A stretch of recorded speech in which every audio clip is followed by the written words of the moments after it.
नमस्कार। राज्यसभा टीवी में आपका स्वागत है। मैं हूं अरविंद कुमार सिंह।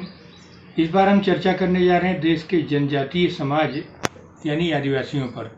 आप सभी जान रहे हैं कि कोरोना संकट के दौरान देश के तमाम हिस्सों से, ग्रामीण हिस्सों से बहुत सारी खबरें आ रही हैं, लेकिन जो हमारा जनजातीय या आदिवासी समाज है वो चूँकि सबसे जटिल और दुर्गम इलाकों में रहता है, उसके बारे में बहुत कम जानकारियाँ आ रही हैं। लेकिन हम आज इस पर चर्चा करेंगे और आपको बताएंगे कि वो आजकल क्या कर रहे हैं, किस स्थिति में हैं, और उनके द्वारा जो उत्पादित वस्तुएं हैं, जो कि जिसको माइनर फॉरेस्ट प्रोड्यूस बोलते हैं, लघु वन्य उत्पाद, उनकी खरीद बिक्री कैसे हो रही। क्योंकि आप लोगों को एक बात की जानकारी तो होगी ही कि इस समय जो है बहुत पीक सीजन है खेती बाड़ी का, और काफ़ी बड़े पैमाने पर गेहूं की खरीद, जो गेहूं उत्पादक राज्य है वहाँ से हो रही है, और भी जगहों पर पल्सेज वगैरह की खरीद हो रही है, सरसों की खरीद हो रही है। उसी तरीके से ये जो समय है, मौसम है, इसी दौरान जो है वन्य उत्पादों की खरीद भी होती है, माइनर फॉरेस्ट प्रोड्यूस की खरीद होती है। तो अभी आप लोगों ने देखा होगा कि करीब 49 ऐसे उत्पाद हैं जो माइनर फॉरेस्ट प्रोड्यूस हैं, जिनका MSP सरकार की ओर से बढ़ाया गया है। तो ये जो है एक तरह से राहत का काम है, क्योंकि अभी तक जो ये माइनर फॉरेस्ट प्रोड्यूस हैं, ये 20,000 करोड़ का, जिनका मैंने जिक्र किया, जो 50 ऐसे प्रोड्यूस हैं जिनका कि बाज़ार में, जो जिनका बाज़ार है भारत में, वो 20,000 करोड़ रुपए का है।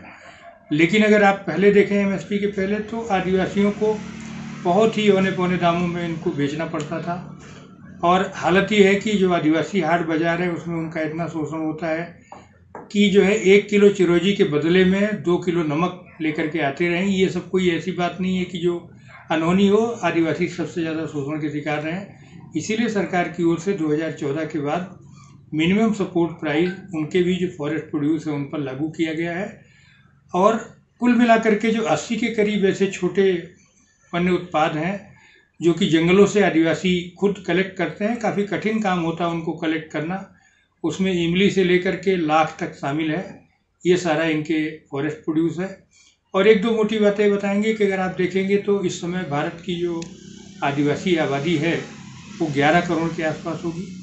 2011 की जो जनगणना हुई थी उसमें 10 करोड़ 45 लाख के आसपास आदिवासी समुदाय के लोग पाए गए थे, जिनमें से आधे ऐसे थे जो कि दुर्गम पहाड़ी जंगली इलाकों में रहते थे। और ये यहाँ भी जो माइनर फॉरेस्ट प्रोड्यूस हैं, ये इनकी आजीविका के सबसे महत्वपूर्ण साधन है। इसी पर ये निर्भर है। इसके अलावा खेती बाड़ी पर निर्भर है। लेकिन आप जानते हैं कि जिन इलाकों में ये लोग रहते हैं सबसे कठिन जीवन बिताते हैं। लगभग आधे आदिवासी समुदाय के लोग गरीबी रेखा के नीचे रह रहे हैं। तो इनको किस तरह से राहत दिया जाए, कैसे किया जाए, इसके बारे में जो है जनजातीय कल्याण मंत्री की ओर से, भारत सरकार की ओर से 15 राज्यों के मुख्यमंत्रियों को अनुरोध किया गया कि जो MSP है, जो मिनिमम सपोर्ट प्राइस है, उस पर इनके उत्पादों की खरीद की जाए। और आप जान रहे हैं कि तेंदू पत्ता का भी ये सीजन है। बहुत सारे ऐसे एक्टिविटीज़ हैं जो हो रहे हैं। कोरोना संकट से ये कैसे बचे रहें, इसके लिए सुरक्षा इंतजाम भी करने हैं। तो इन सारे पहलुओं पर निश्चित तौर पर राज्यों में काम हो रहा है। और कुछ राज्य जिन्होंने पहले से ही एक इंफ्रास्ट्रक्चर डेवलप कर रखा था, उसमें छत्तीसगढ़ सबसे महत्वपूर्ण राज्य है। इसके बाद झारखंड है, आंध्र प्रदेश है। ये सब राज्य ऐसे हैं जिन्होंने, मध्य प्रदेश भी शामिल है इसमें, जिन्होंने ट्राइबल वेलफेयर के मामले में ठीक ठाक काम किया हुआ कोशिश हो रही है। और एक बड़ी खुशी की बात यह है कि जो बहुत सारे बड़े बड़े शहर कोरोना के संकट में डूब उतरा रहे हैं, आदिवासी समुदायों में अभी ये लोग बचे हुए हैं। और उसके लिए इसलिए बचे क्योंकि प्रकृति के बीच में रहते हैं।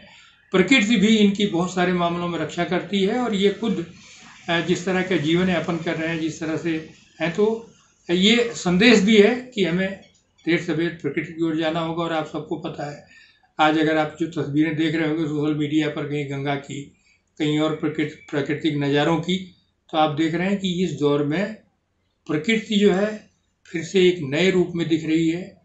और ये जो संकट है ये हमें निश्चित तौर पर आने वाले दिनों में एक नए भारत के निर्माण में मदद करेगा। और उसमें बहुत सारे किसान, मजदूर और आदिवासी, ये सभी समुदाय मिलकर के एक नए भारत का निर्माण करेंगे। निश्चित तौर पर ये जो योजना है मिनिमम सपोर्ट प्राइस पर खरीदने की, ये इस साल जो तैयारी चल रही है, जो काम हो रहा है, उसके हिसाब से ये लग रहा है कि ये सबसे सफल योजना होगी, क्योंकि अब तक का जो आंकड़ा ये है 22 करोड़ से अधिक के माइनर फॉरेस्ट प्रोड्यूस खरीदे जा चुके हैं।